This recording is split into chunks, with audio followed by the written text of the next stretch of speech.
Hello, ఎప్పుడైనా government job నోటిఫికేషన్లు చూసారా? అబ్బో, ఆ పదాలు, రూల్స్ అన్నీ చూస్తే తల తిరిగిపోతుంది కదా! అసలు విషయం ఎక్కడుందో వెతకడమే పెద్ద పని. డోంట్ వరీ, మీరు కరెక్ట్ ప్లేస్లోనే ఉన్నారు. ఈరోజు మనం ఒక అఫీషియల్ నోటిఫికేషన్ను తీసుకుని దాన్ని పీసులుగా విడదీసి అప్లికేషన్ ప్రాసెస్ను సింపుల్గా ఎలా చేసుకోవాలో చూద్దాం. స్క్రీన్ మీద చూడ్డానికి చాలా కాంప్లికేటెడ్గా, బోలెడ్ ఇన్ఫర్మేషన్తో నిండిపోయినట్టనిపిస్తోంది గదూ? కానీ కంగారు పడకండి, మనం స్టెప్ బై స్టెప్ ప్రతి పాయింట్ను క్లియర్గా అర్థం చేసుకుందాం, సరేనా? పదండి, స్టార్ట్ చేద్దాం.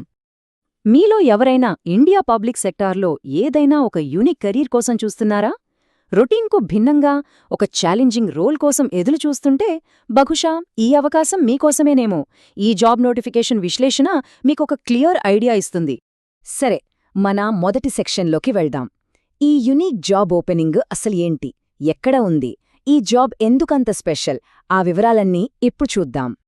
ఇదేదో మామూలు జాబ్ కాదు, ఏకంగా ఇండియా మినిస్ట్రీ ఆఫ్ డిఫెన్స్ అంటే రక్షణ మంత్రిత్వ శాఖ కింద పనిచేసే సైనిక్ స్కూల్ కోరుకొండలో ఈ వేకెన్సీ ఉంది. అంటే ఇక్కడ జాబ్ వస్తే మన దేశ భవిష్యత్ సైనికులను, లీడర్స్ను తయారు చేయడంలో మీరు ఒక భాగమవుతారన్నమాట. ఇప్పుడు ఈ జాబ్ టైటిల్ చూడండి, పీటీఐ కమ్ మ్యాట్రన్. వినడానికే కొంచెం కొత్తగా ఉంది కదా. సింపుల్గా చెప్పాలంటే ఇదొక డ్యూయల్ రోల్ అన్నమాట. ఒకే జాబ్లో రెండు రకాల బాధ్యతలుంటాయి. ఒకటి, స్టూడెంట్స్కి ఫిజికల్ ట్రైనింగ్ ఇన్స్ట్రక్టర్గా ఉండాలి. రెండు, వాళ్ల హాస్టల్లో ఒక వార్డెన్ లేదా కేర్టేకర్గా కూడా చూసుకోవాలి. అంటే ఒకేసారి టీచర్, ఒక మెంటర్, రెండు మీరే. ఇక్కడ మనం రెండు చాలా ముఖ్యమైన విషయాలు గుర్తుపెట్టుకోవాలి. ఫస్ట్, ఇది ఒక కాంట్రాక్ట్ జాబ్, అది కూడా కేవలం 1 సంవత్సరం మాత్రమే. సెకండ్, ఈ పోస్ట్ స్పెసిఫిక్గా కేవలం మహిళా అభ్యర్థుల కోసమే. ఓకే, మన నెక్స్ట్ సెక్షన్. ఈ ఉద్యోగానికి మీ ప్రొఫైల్ సెట్ అవుతుందా, అంటే మీకు కావలసిన అర్హతలు ఉన్నాయో లేదో ఇప్పుడు చెక్ చేసుకుందాం. రండి, మీ క్వాలిఫికేషన్స్ త్వరగా ఓసారి చెక్ చేసుకోండి. ఎడ్యుకేషన్ విషయానికొస్తే మీకు ఫిజికల్ ఎడ్యుకేషన్లో బ్యాచిలర్ డిగ్రీ గానీ లేదా డీపీఎడ్ గానీ ఉందా? సరే, ఇప్పుడు ఏజ్ లిమిట్. జనవరి 31, 2026 నాటికి మీ వయస్సు 21 నుంచి 35 సంవత్సరాల మధ్యలో ఉండాలి. ఈ రెండు ఓకే అయితే మీరు దాదాపు రేస్లో ఉన్నట్లే. నోటిఫికేషన్లో యూఆర్ అని ఉంటుంది. యూఆర్ అంటే అన్రిజర్వ్డ్ లేదా జనరల్ కేటగిరీ అనమాట. దీని అర్థమేంటంటే ఈ పోస్ట్కు ఎవరైనా అప్లై చేసుకోవచ్చు. రిజర్వ్డ్ కేటగిరీల వాళ్ళు కూడా జనరల్ కేటగిరీలో పోటీపడొచ్చు. సో ఇది అందరికీ ఓపెన్. ఇక అందరూ ఎదురుచూసే సెక్షన్కి వచ్చేశాం. జీతం ఎంత, బెనిఫిట్స్ ఏంటి, ఏ జాబ్ అయినా ఇది చాలా ఇంపార్టెంట్ కదా. పదండి, ఈ రోలుకు ఇచ్చే శాలరీ, ఇతర పర్క్స్ ఏంటో వివరంగా చూద్దాం. ఈ జాబ్కు ఇచ్చే ఫిక్స్డ్ మంత్లీ శాలరీ 34,164 రూపాయలు.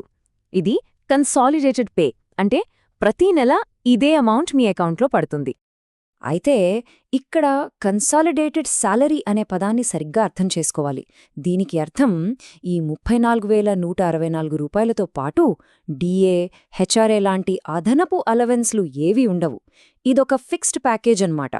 కానీ ఆగండి, కథ ఇక్కడితో అయిపోలేదు. జీతం మాత్రమే కాదు, ఇంకా చాలా బెనిఫిట్స్ ఉన్నాయి. ఒకటి, మీకు ఫ్రీగా అకామిడేషన్ ఇస్తారు, అంటే అద్దె కట్టాల్సిన పనిలేదు. రెండు, స్కూల్ నడిచే రోజుల్లో ఫుడ్ కూడా వాళ్లే ప్రొవైడ్ చేస్తారు. సో మీ నెలవారీ ఖర్చుల్లో చాలా వరకు ఆదా అవుతుంది. ఇది జీతంతో పాటు ఒక పెద్ద బోనస్ లాంటిది కదా. సరే, నెక్స్ట్ సెక్షన్, ఎలా అప్లై చేయాలి. నోటిఫికేషన్లో పెద్ద పారాగ్రాఫ్లా ఉన్న ఈ ప్రాసెస్ను మనం చాలా సింపుల్ స్టెప్స్గా విడగొట్టి చూద్దాం. చాలా ఈజీ. చూసారా, మొత్తం application process 4 simple steps. Step 1, official వెబ్సైట్కు వెళ్ళి అప్లికేషన్ ఫామ్ డౌన్లోడ్ చేసుకోండి. స్టెప్ 2, మీ సర్టిఫికేట్స్, మార్క్షీట్స్ అన్నింటినీ జిరాక్స్ తీసి రెడీగా పెట్టుకోండి. స్టెప్ 3, 500 రూపీస్ ఫీజుకి ఒక డిమాండ్ డ్రాఫ్ట్ అంటే డీడీ తీయాలి. స్టెప్ 4, వీటన్నింటినీ కలిపి ఒక ప్యాకేజ్లా చేసి ప్రిన్సిపల్ ఆఫీస్కు పోస్ట్ చేయాలి. అంతే, చాలా సింపుల్ కదా. ఇప్పుడు మనం ఫైనల్ సెక్షన్కొచ్చాం. ఇది చాలా చాలా ఇంపార్టెంట్. ఈ చిన్న చిన్న వివరాలను చాలామంది పట్టించుకోరు, కానీ వీటి వల్లే అప్లికేషన్ రిజెక్ట్ అయ్యే ఛాన్సులుంటాయి. సో ఇక్కడ కొంచెం ఎక్కువ శ్రద్ధ పెడదాం. ఒక్క నిమిషం ఆలోచించండి. ఈ మొత్తం నోటిఫికేషన్లో ఏ ఒక్క చిన్న డీటెయిల్ మిస్ అయినా మీ ఛాన్స్ పోవచ్చు. మరి అంత కీలకమైన అస్సలు మిస్ కాకూడని ఆ డీటెయిలేంటి?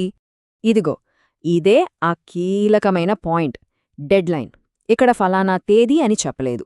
ఎంప్లాయ్మెంట్ న్యూస్లో ఈ యాడ్ వచ్చిన రోజు నుండి కరెక్ట్గా 21 రోజుల్లోపు మీ అప్లికేషన్ వాళ్లకు చేరిపోవాలి. అంటే మీరు వెంటనే యాక్ట్ చేయాలి.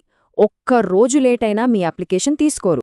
ఇంకో ముఖ్యమైన విషయం, ఈ నియామక ప్రక్రియను ఏ కారణం చెప్పకుండా ఎప్పుడైనా సరే ఆపేసే హక్కు స్కూల్ అథారిటీకి ఉంటుంది. ఇది చాలా గవర్నమెంట్ నోటిఫికేషన్లలో కామన్గా ఉండే క్లాజ్. సో జాబ్ కన్ఫర్మ్ అయ్యేంతవరకు దేన్ని గ్యారంటీగా తీసుకోకూడదు. చివరగా ఒక పెద్ద ప్రశ్నతో ఈ విశ్లేషణను ముగిద్దాం. ఈ ఒక్క సంవత్సరం కాంట్రాక్ట్ జాబ్ అనేది జస్ట్ ఒక ఉదాహరణ మాత్రమేనా?